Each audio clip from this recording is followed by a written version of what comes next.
God knows best. This is the sermon I wanted to do on Kids Sunday, but when I laid out the schedule, I couldn't make it work.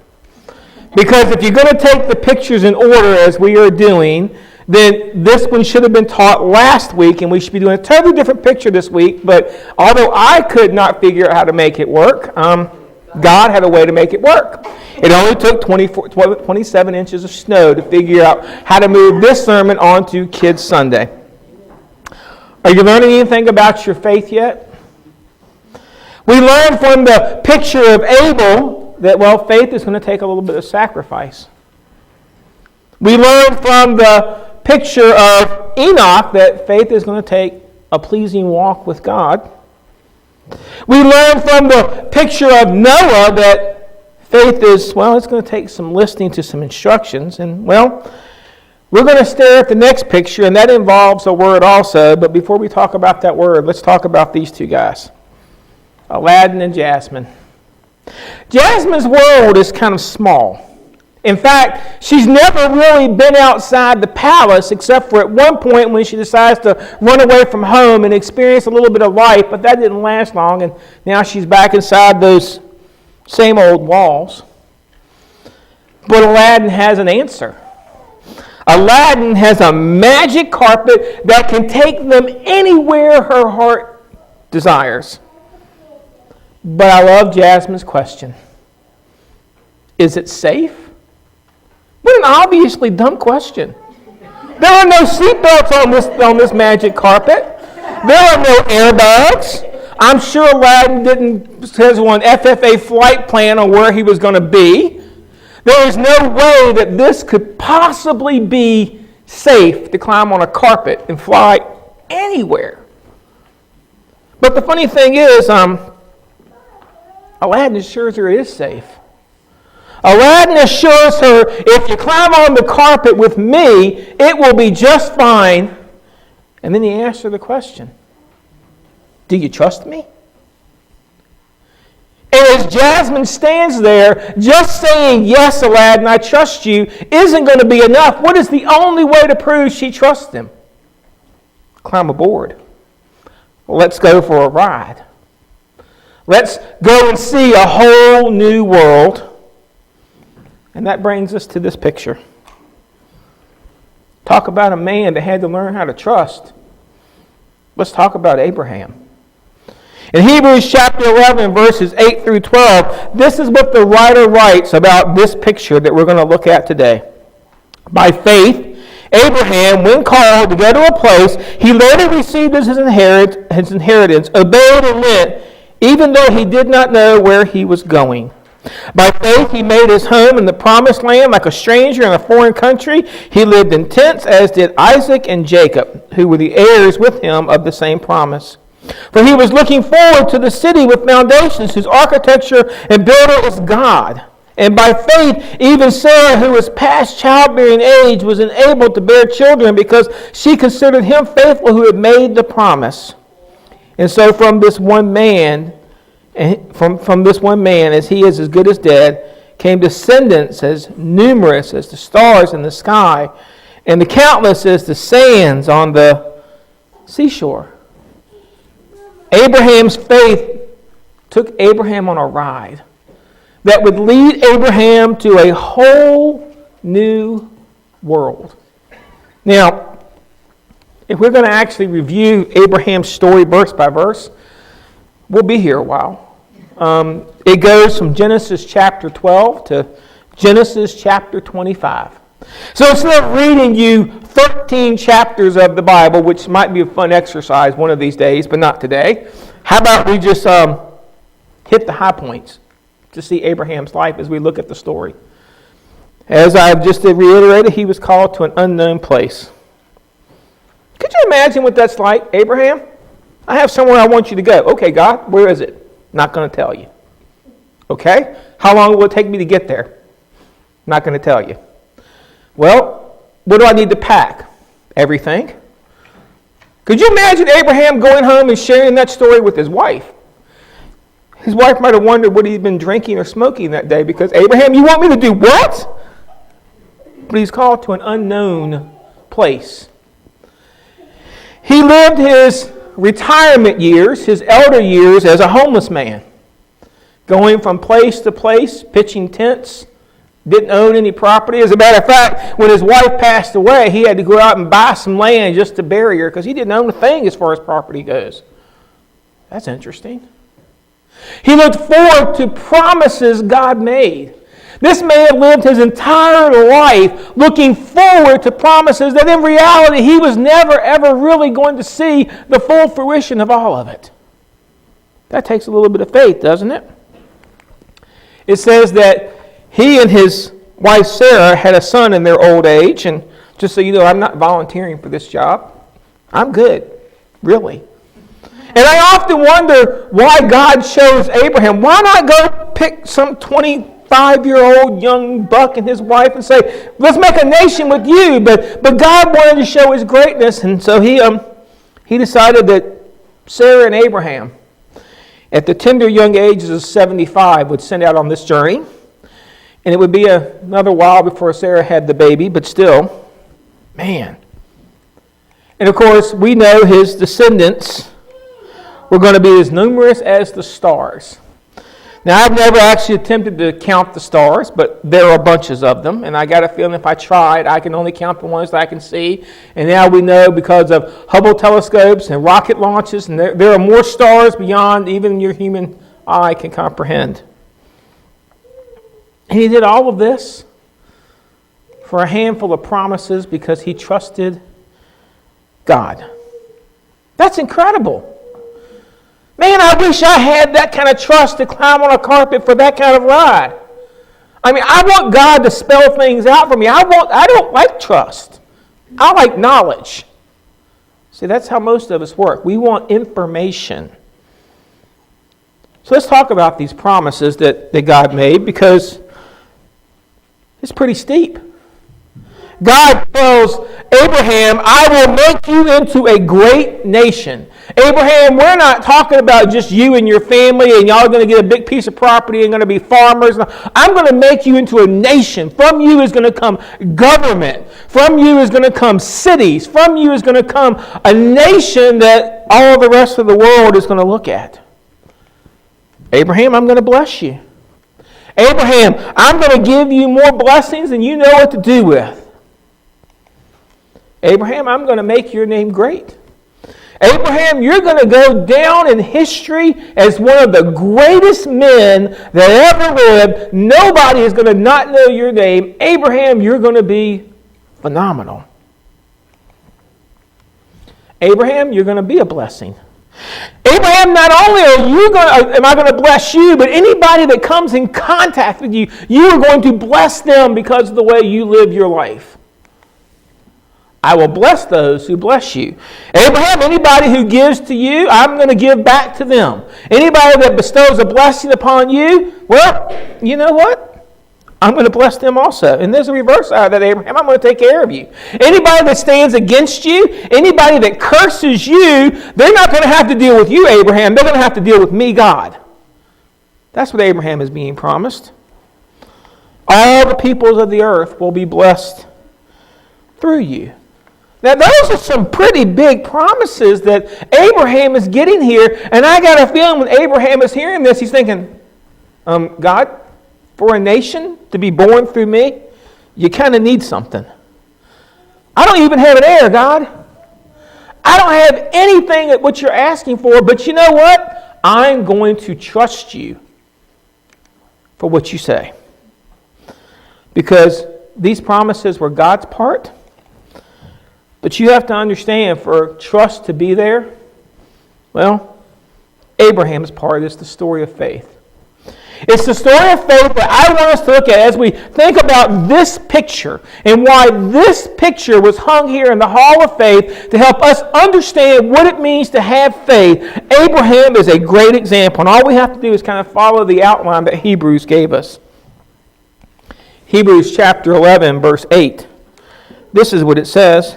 By faith, Abraham, when called to go to the place he would later receive as his inheritance, obeyed and went, even though he did not know where he was going.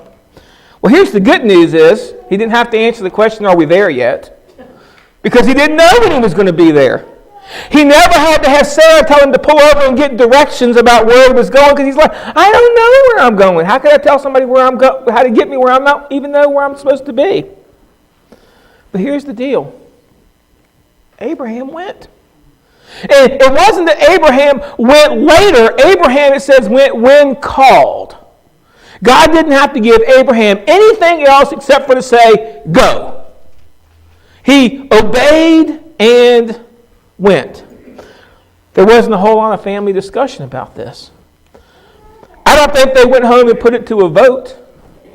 As a matter of fact, I know they didn't, because all we have to do is go look in Genesis chapter 11. Just look at Genesis chapter 11, verse 31 through 12:1, and this is what it says.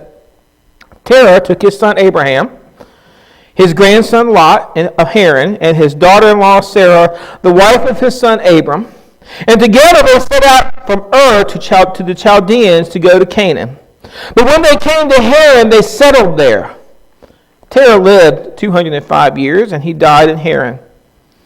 The call of Abraham, the Lord said to Abram, go from your country, your people, your father's house, to a land I will show you. So Abraham got this call, and this wasn't just an Abraham trip. They packed up the family camel and headed out on their path.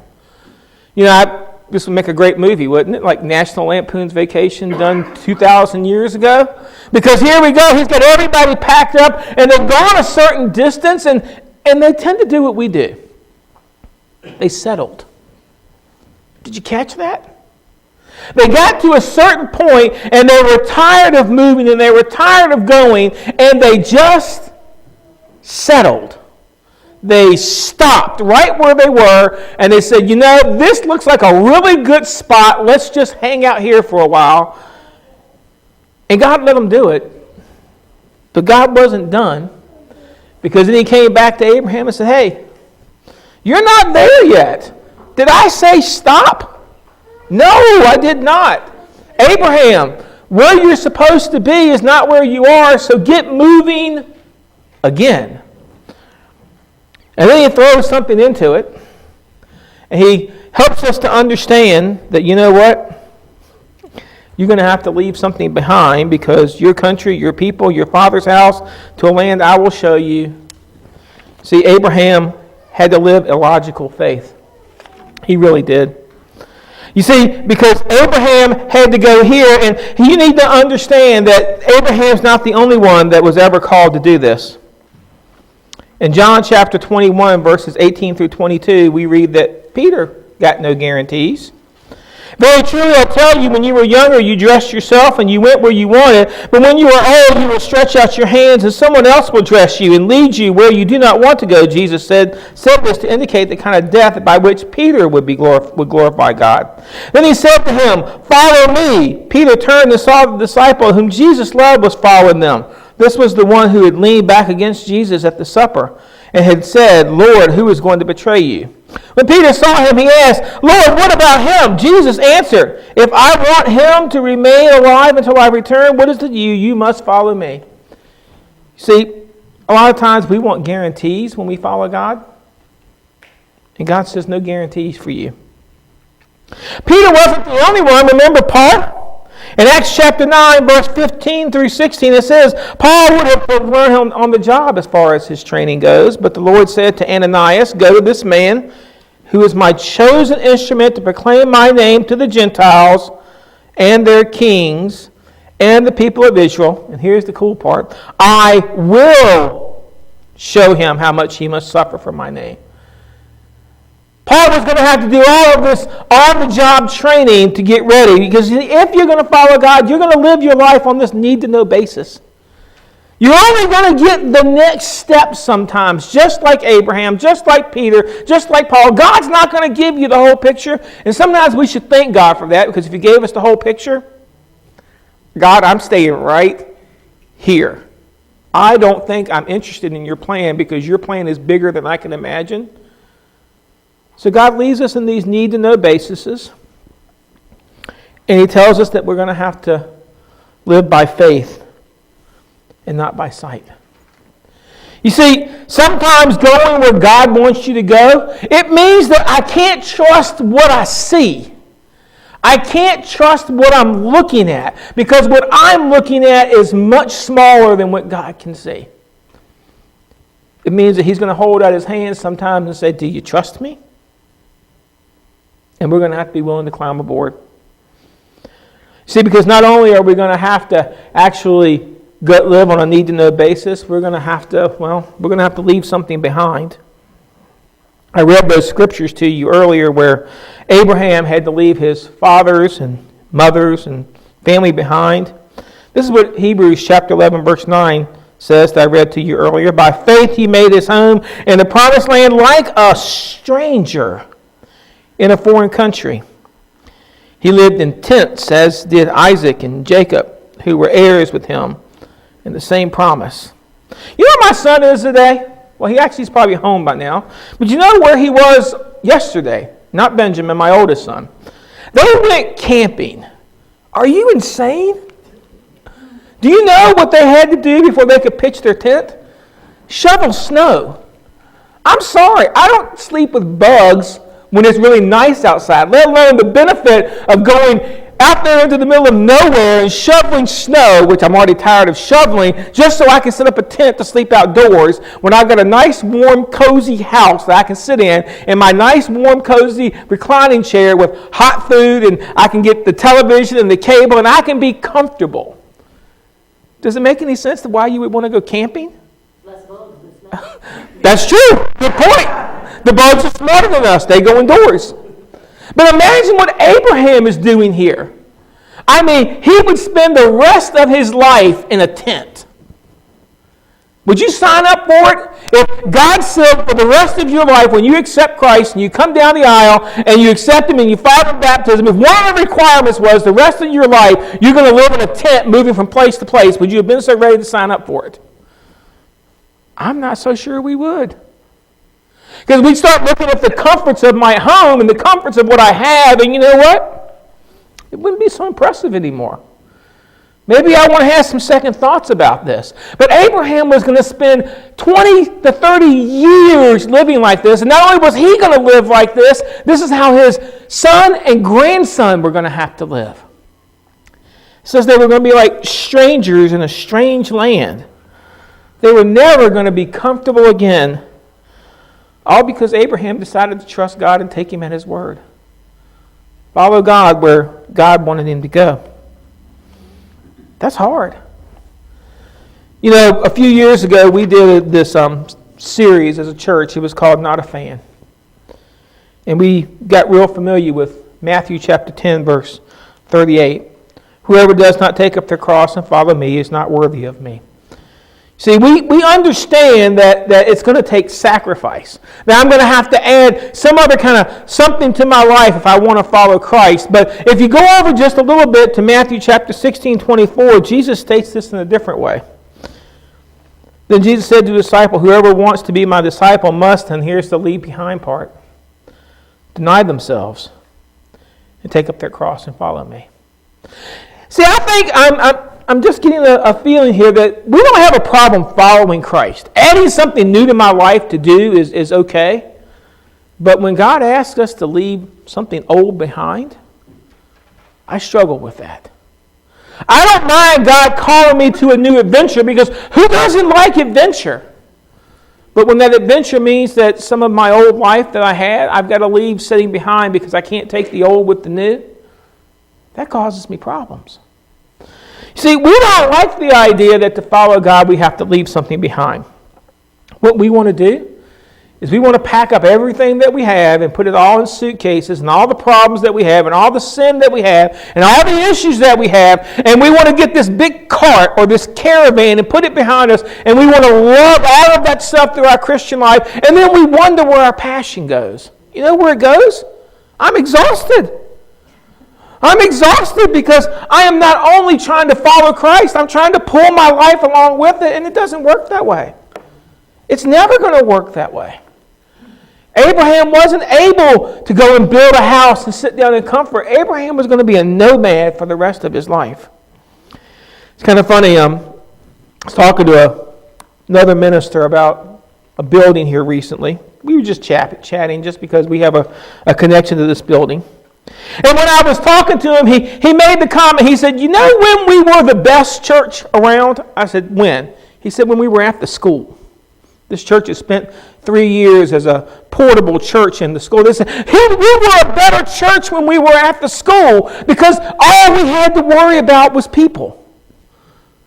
We don't have to worry about whether or not the light bill gets paid. We don't have to worry about who's going to clean the floors. We didn't have to worry about whose turn was it to cut the grass. We don't have to worry about taxes. We didn't have to worry about any of that because we were totally portable and all we could focus on was people. I wonder sometimes if we get way too into the idea that we're supposed to be a stationary people. And God never intended for us to be stationary. He intended Christianity to be a pack and go kind of relationship. Where God says go, that's where you're going to go. You see, because following God means you're going to live on a need-to-know basis. Following God means that you're going to have to leave something behind. And well, following God means that sometimes it's going to defy logic. This is a tough one. Hebrews chapter 11 says, and by faith even Sarah, who was past childbearing age, was enabled to bear children because she considered him faithful who made the promise. Sarah had given up on kids. She was never worried about having grandkids. She was unsure why God had put this curse on her that she couldn't have kids, but she was well past childbearing ages. If you're over the age of 60, I can probably get an amen from that one. You are well past the thought of having kids. I'm just over the age of 40, and you know what? Amen. We are well past the age in which I want to be thinking about diapers and bottles and 2 a.m. feedings and all that kind of good stuff. Not me. But this was going to defy logic. God wasn't choosing people that everybody else would say they're the best choice. He was choosing people that would follow him. Now, you need to understand that this promise of a child was not instant. It didn't just happen. In fact, along the way, Abraham lost a little faith, and he does what we do sometimes. He tried to help God along. And interesting enough, when he tried to help God along, he made things worse. But God had to remind Abraham 2 more times that he was going to have a son, that he was going to have a nation. And it wasn't until Genesis chapter 21, which if you know his story starts at 12, so we're now talking many, many chapters down the road there. We find out, now the Lord was gracious to Sarah, as he had said, and the Lord did for Sarah what he had promised. Sarah became pregnant and bore a son to Abraham in his old age, at the very time God had promised him. Abraham gave the name Isaac to the son Sarah bore. When his son Isaac was 8 days old, Abraham circumcised him as God commanded him. Abraham was 100 years old when his son Isaac was born to him. Sarah said, God has brought me laughter, and everyone who hears about this, will laugh with me. Or at me. No, it's with me. No, seriously, we have this idea that Abraham, he's 100 years old holding his very firstborn son. That's not a logical choice, God. You're trying to make a nation, you want something else. Why are you choosing this? And you do realize that was just the start. They're going to have to wait for it because it would be hundreds of years later before there was a nation. They were going to have to go into famine, and they were going to have to come out, and they were going to have another redeemer, and they were going to have all this other stuff. And they were going to have to fight for the territory before there was actually a nation of Israel. Remember that promise that all the nation would be blessed by you? Well, that was going to happen thousands of years later. That would be Jesus. Abraham didn't get to hang around this earth and see all those promises God made. You see, this is illogical faith.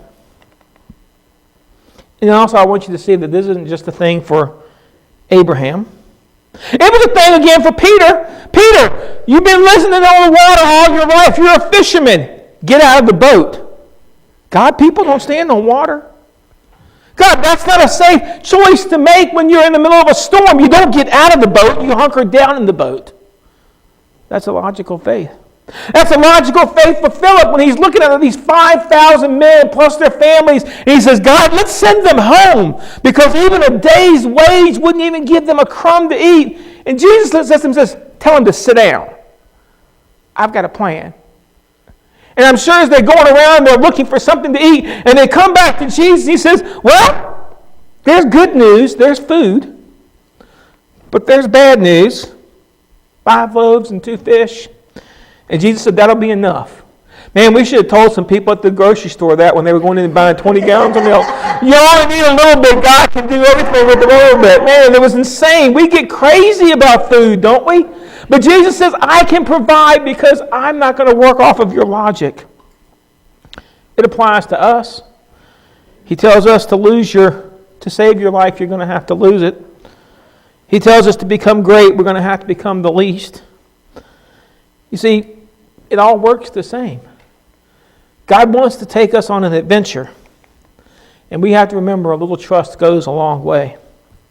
And so from this one man, as he is good as dead, came descendants as numerous as the stars in the sky and as countless as the sand on the seashore. You cannot count how many people Abraham is responsible for, both physically and spiritually. Because it was from Abraham that this Messiah came.